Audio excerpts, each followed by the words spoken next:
Kultum Ramadan, Ngabi Bias, ngaji bahas ilmu bersama bimbingan Islam.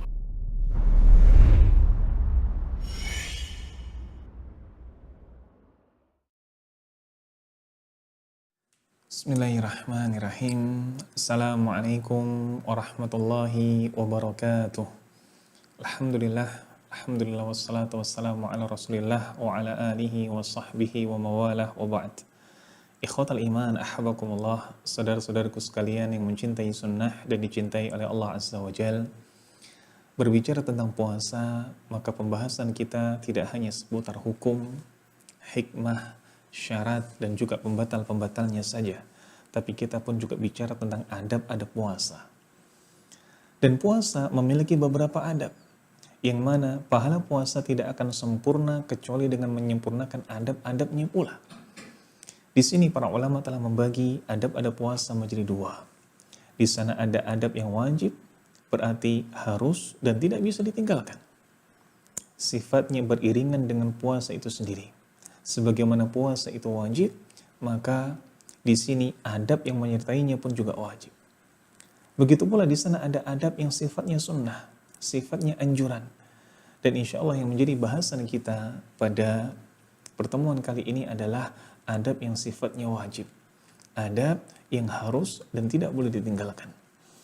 Poin pertama yang disampaikan oleh Syekh Utsaimin rahimahullah adalah segala macam ibadah, baik ucapan atau perbuatan yang dihukumi wajib tetap walaupun seseorang itu berpuasa. Seperti sholat. Kita tahu bersama bahwasanya sholat adalah sesuatu yang agung, sesuatu yang mulia, sesuatu yang menjadi prioritas ketika kelak di hari penghisapan Allah Azza wa Jalla. Ia akan ditanya, dan tidak mungkin ketika kita mengamalkan puasa lalu kita justru mengabaikan sesuatu yang penting seperti salat. Maka salat ini hukumnya wajib, dan sebagaimana kita ketahui bersama di antara pendapat yang rajih, di antara pendapat yang tepat di kalangan para ulama bahwasanya salat ini adalah salat jamaah. Maka salat jamaah tetap harus didirikan. Salat jamaah tetap harus ditunaikan. Sebagaimana kita tahu bersama dalam hadis Abu Hurairah radhiyallahu an, ketika ada seorang sahabat yang buta meminta udzur kepada beliau, meminta udzur agar tidak diwajibkan untuk mendatangi salat jamaah. Maka Nabi Shallallahu Alaihi Wasallam memberikannya. Namun tatkala ia berbalik dan terdengar adzan, maka Nabi pun kemudian bertanya, hal tasma'un nida? Apakah engkau mendengar panggilan? Apakah engkau mendengar seruan salat? Dijawab, iya. Maka Nabi mengatakan, fa'ajib. Maka penuhilah. Maka bagi seseorang yang menjalankan ibadah Ramadan, puasa, hendaklah ia pun tetap menjalankan ibadah salatnya, yakni salat berjamaah bagi seorang lelaki. Lalu bagaimana?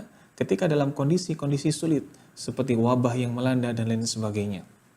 Maka dalam kondisi seperti ini bukan berarti salatnya digugurkan. Sebagaimana salat dalam perang tidak digugurkan, tetap ditekankan. Maka pendirian dan penegakan salat tetap tidak berubah, hanya tata caranya. Kita dalam kondisi-kondisi sulit maka diupayakan tetap berjamaah walaupun tidak di masjid. Inilah kemudian yang dijadikan dalil bagaimana ketika Nabi Shallallahu Alaihi Wasallam mengatakan salatu jamaah tufdalu ala salatin faddin bisab'in wa isrina darajah. Salat jamaah ketika dibandingkan dengan salat sendirian maka berbanding 27 derajat. Ikhwatal iman, ahbakumullah. Satu catatan yang tidak boleh dilupakan bagi orang yang berpuasa dan tetap harus menegakkan salat adalah jangan sampai salat subuhnya dan salat isya-nya dilupakan atau diremehkan. Hal ini sebagaimana ancaman dan juga kabar yang tentu saja menjadi cambuk bagi kita semua. Ketika Nabi Shallallahu Alaihi Wasallam mengabarkan bahwa salat subuh dan salat isya merupakan salat yang paling berat bagi orang-orang munafik.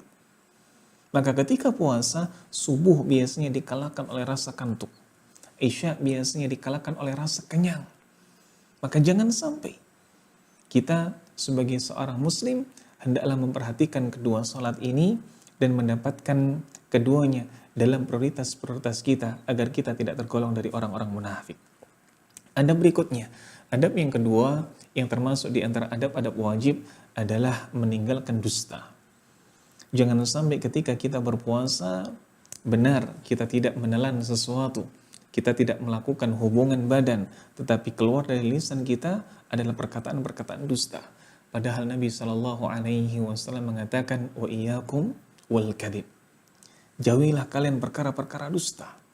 Fa innal kadhib yahdi ilal fujur, wa innal fujura yahdi ilan nar.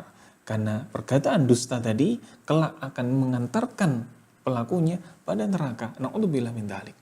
Bahkan ketika seseorang ini masih saja ia melakukan perbuatan dustanya, bahkan dia terus dan tidak bisa meninggalkannya, ia masih berusaha untuk dusta, tidak meninggalkan, maka dicatat dalam hadis, hatta yuktaba indallahi kadzaban, sampai Allah tetapkan ia sebagai seorang pendusta.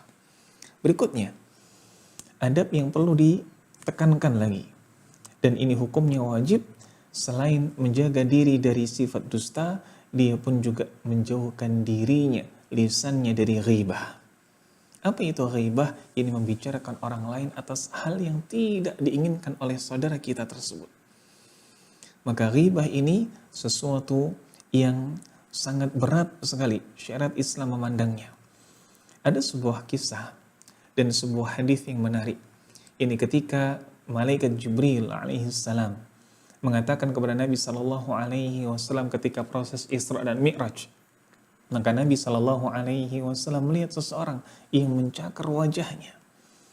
Nabi bertanya kepada malaikat Jibril, siapakah mereka?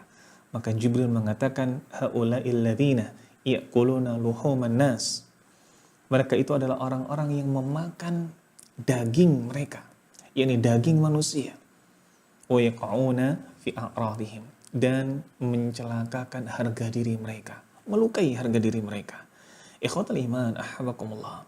Dan poin berikutnya yang tidak boleh dilupakan adalah bagaimana orang yang berpuasa dia tetap menjaga agar semua anggota tubuhnya, baik itu pendengarannya, baik itu penglihatannya, tetap berada di jalan yang telah Allah tetapkan kehalalannya. Jangan sampai ia puasa namun telinganya mendengar atau menikmati ghibah dari tetangganya. Jangan sampai ketika ia puasa matanya justru menikmati hal-hal yang haram. Na'udzubillah wal iyadzubillah. Ini mungkin yang bisa kita sampaikan pada kesempatan kali ini. Akhiru kalam wa akhiru da'wana alhamdulillahi rabbil alamin. Assalamualaikum warahmatullahi wabarakatuh.